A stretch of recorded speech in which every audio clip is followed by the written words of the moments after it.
500 and 1,000. Is there a reason for that? And I skated the 1,500. Right, I saw that. I saw that you skated and I was fourth twice. Yes. So what was it about the 500 and the 1,000 that kind of was in your wheelhouse? I'm a sprint. Yeah, I can't go long distances. I run up the stairs and I'm like at 180. Right. You know, distance guys, they need to run up, 5 times the amount of stairs and they're still only going to be at 140. Right. But yeah, me. So that was just your wheelhouse was a sprinter. I'm a sprinter. Right. Yeah. Yes. So that my husband's a sprinter, so our kids are sprinters. Right. They are not going to be a distance person. It doesn't fall far from the ice. No. It's very close to the Zamboni. And I did skate the 1,500, but the 1,500 was a race that helped me for my 1,000. When I skated good 1,500s, then the 1,000's going to be a piece of cake. Right. And so, like, for instance, in Lillehammer, the 1,500 was before the 1,000.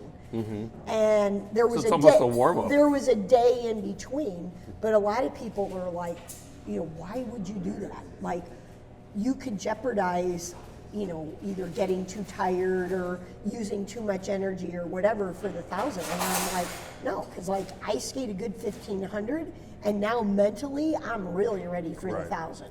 And that's kind of how it was. Is it hard sometimes because you know your own self and what you need to do, and then you hear other people commenting. Right, so you've got to be able to turn a lot of that stuff on. And now it's so different. Right, that's what I was going to say. Because of the phones. Right, everybody has information all the time. Everybody's got opinions and thought. And, and there are people who have no idea what they're doing or talking about going, you should be doing this. And it's like, there's a lot of experts out there. There's a lot of experts. There's nobody else in this group that has 5 times gold on anything. Yeah. And these people are going, here's my 150 clicks. Here's what you should be doing. I don't know who you are. And I'm not sure how I would be with how the multimedia is today because, let's just even take Dan Jansen. Sure. I got so frustrated, probably more so in Albertville, but it carried over into Lillehammer. The media was just so on top of them. Like, the last time you raced and you were in Calgary and it was the day your sister died and, and then you fell and then 4 days later you raced again and you fell, it was, they kept bringing back Calgary every time you went to the Olympics. Yep, that's all I heard. And it's just like, oh my gosh, stop. Mm-hmm. And my coach at the time was just like, because we would get the USA Today, right? Sure. And that's that's what I'd read because we didn't have phones and stuff. Nope. And I would get so frustrated at what the media was saying. Mm-hmm. And my coach was like, well, then quit reading the newspaper. Yeah. And I'm like, duh. Right. So then I read about skiing or I read about hockey or Something I just else. didn't read any speed skating articles. And did you then read them later? Afterwards, just to kind of get a perspective. Yeah, maybe, but I've never been a big reader in the first place, so. But did your family do clippings, like they cut out everything and make scrapbooks and the whole thing? So I mean, they're somewhere. Yes, okay. I have them. Yeah. Yes, because they're incredibly proud of your accomplishments and what you've done, and it's like and you. But I mean, but then you've got to be able to filter what goes in one ear and out the other, and to be able to manage that, and I think now for a lot of, and maybe that's why there's so much, I was even thinking this, I heard a podcast driving here and it was talking about the whole mental health thing. Mm-hmm. And I'm like, why is there so much mental health now?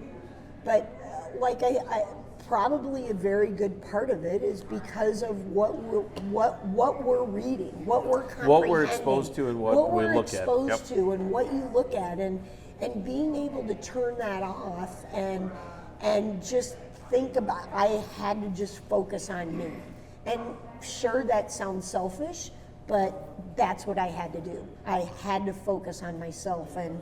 And I felt bad for DJ. And I think finally his last Olympics, it was like, you guys can ask me anything you want, but I don't want to talk about Calgary, and I don't want to talk about the day my sister died. Right. enough is enough. Right. But it's still there, right? You can probably still hear the buzz going on, even though they might not ask the question, right. Or they ask something that insinuates something else. It's looming in the background always.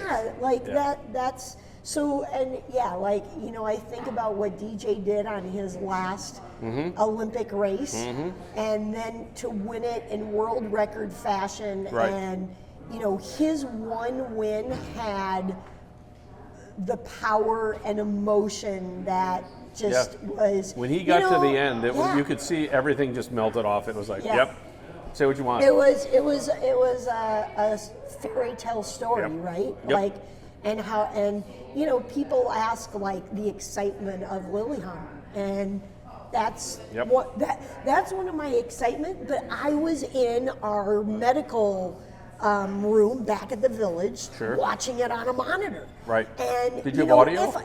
Because I was there for his 500, and the day of his 1,000, I raced the next day. But the day of his 500, when he slipped and when he didn't win again, like there was no podium, nothing. I mean, my heart was, every time the gun went off, my heart was like pounding. Sure. It was like exhausting for me to be in the stadium.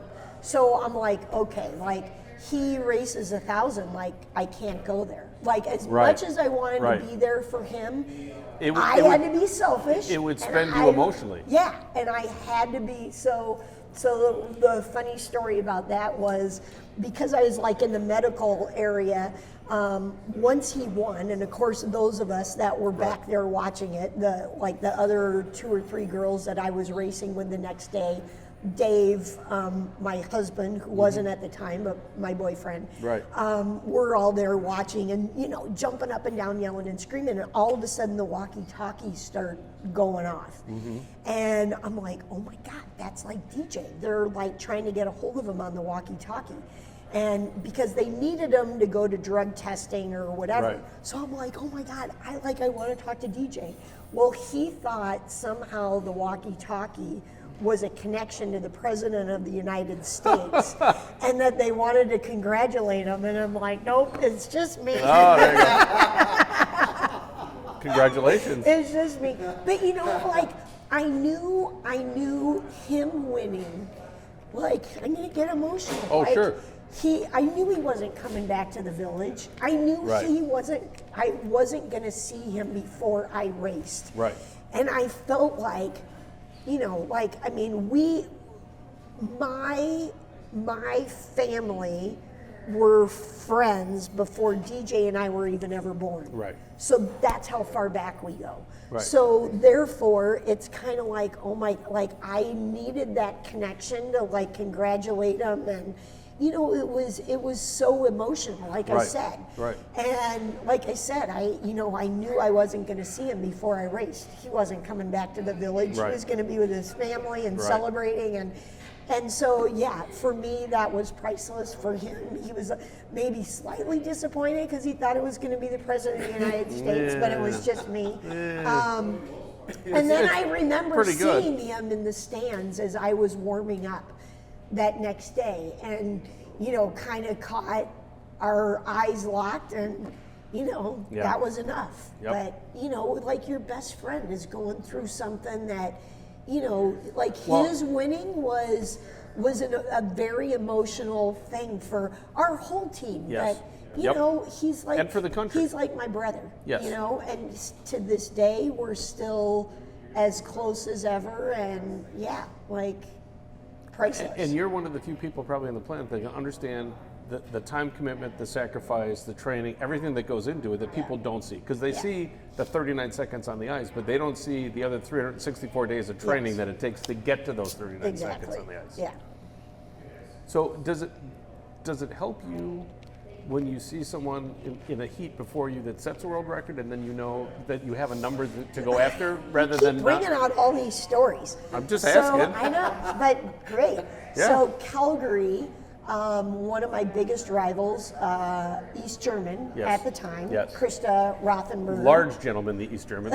Yes, they're. You said it. I did say that. I know that. I just find it interesting whenever I go to a Wikipedia page or I was doing some stuff, I was just doing some research. It was always like the large East Germans. It was like, yes, they're strapping young men. Those East Germans, women, yes.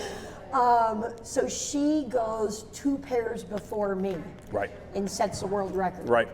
And so in order for me to win, not only do I have to go faster than I've ever gone before, right. I have to set a world record. And my coach, so she finishes, but like I'm kind of finishing, just coasting around. I'll be coming up to start getting my warm-ups off. Mm-hmm. My coach comes up to me on the back stretch, and he's got his piece of paper and he's like writing down, and he's like, okay, that lap you did earlier this week, that's fast enough to go better than what she just did. Okay. And I can tell he's like super nervous. And I just looked at him in the eyes and I'm like, I know, and just like literally skated away from him because now he's so nervous, like I don't want to be around that. Like not that I was calm, because you've got to have a certain amount of nerves to compete to perform at your best, right? Yeah. So, but it was like, but I didn't need overkill, right? Which was what he was, right? And so, the gun went off, and she typically was faster than me going down the 100 meters, and I was pretty good at where I can like forget things and whatever. I could always hear the announcer announce the split time. Mm-hmm.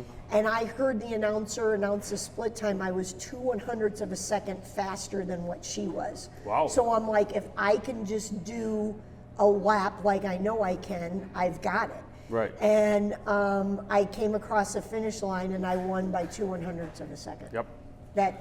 So I beat her going down the 100. So that's like that far. Right. Like and that. takes that long. Yep. So in golf, they call it the zone, where you play some. They say that, I think it's been said that people really only get in the zone very few times in their career or whatever. I'm sure I was there like a gazillion times. Can you tell? And why?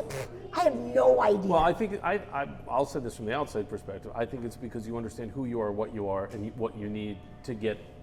To me, the zone is in essence getting in a place where you're comfortable and you know what you're going to do, so you can perform. You don't get in your own way. Right. That's what I think the zone is you just get out of your own way. Yeah. And it's hard for people to get out of their own way because they're going, I got to do this and I got to do this, I got to do this. I think when I've seen everything that you've done is you get to a point where you're comfortable, focused, and I can go now. Yeah. And all the extemporaneous stuff outside is just away. There's nothing there. It doesn't bother me at all. Yeah. And then you just go and you do your thing. And if your thing is good enough, that's good enough. And if it's not, it's not. Right. But I still know I put the effort out. Oh, absolutely. Yes. Yeah. Do you know, can you feel it when you're going fast? Do you know how fast you're going? Can you tell like have you ever been yes, that because there were times where I know I'd have like seasons where I just didn't skate well, and you just feel like you're searching for something, like you're just off kilter, So yes, but when you're on, I don't remember that race. I go back and I'll watch it on a monitor, and there's pieces that I'll remember, but for instance, there's some people they know every single step that they took. Right, they can. Yeah. Not me. There are golfers that can do that when they do every hole. Know every hole. I'd be like, okay, you're talking hole 7. I'd be like, okay, 1, 2. Oh yeah, Wait, now I remember that the one. The beverage cart was on 3. Right. Okay, and then the 4 was fuzzy. Even my home course, I'm still like, okay, 6 is. Which one is 6? Yeah. But and so Dan Jansen, this was something he was really good at, and he worked with a sports psychologist that I think is probably a big help to help him be able to win that final race. Yep. But he could literally close his eyes, get a stopwatch, hit it, go through a race, hit the stopwatch, and it would be literally what a time he whatever would time it would be. Yep. Me, I would do that. It would be like a world record by 20 seconds every time. I just you know, that there's just certain things that work for some people that don't work for others. Right. Like I'd work with the sports psychologist, and they'd ask me one thing, and then they'd kind of ask it the same thing but a different way. And I'm Right. like, are you trying to trick me? And I'm like I don't need this. Right. Like, you know, so like that, like, but there's some people who are a sports psychologist or is something they need to have. But me, I felt they were always trying to trick me, and I'm like, I don't need this. I think though too has a lot to do with the fact that you were the youngest of 6 by a long shot, and that you had you forged your own way, kind of in a way. It's like you could see what everybody else was doing, or get stories and reports of what your brothers and sisters are doing, and at the same time it's like, yeah, that's nice, I'm doing it my way. And Yeah. go do your own thing, and Yeah. be comfortable doing your own thing, and know that your thing works for you. Right. It may not work for them, but it Right, works for yeah. you, and that's all that really Exactly. matters. Exactly. Yeah. My dear, I appreciate you taking the time. You're It's been a lot of fun. Thank you so very much. much I haven't fun. had any of mine, but I mean, you know, this is our third one, by the way. But it was good. Yeah, it was delicious. It was really good. This has been Preferred Lives. This is Bonnie Blair, 5-time Olympic gold medal champion, 1-time bronze. The golf balls don't say that. And if you want to find out more information, go to wildrockgolf.com and also thewildernessresort.com to find out more information. And then maybe you'll see Bonnie because she's coming back and playing a full 18 with us at some point. Thank you again. Yeah, so much fun. Ta-da! Good?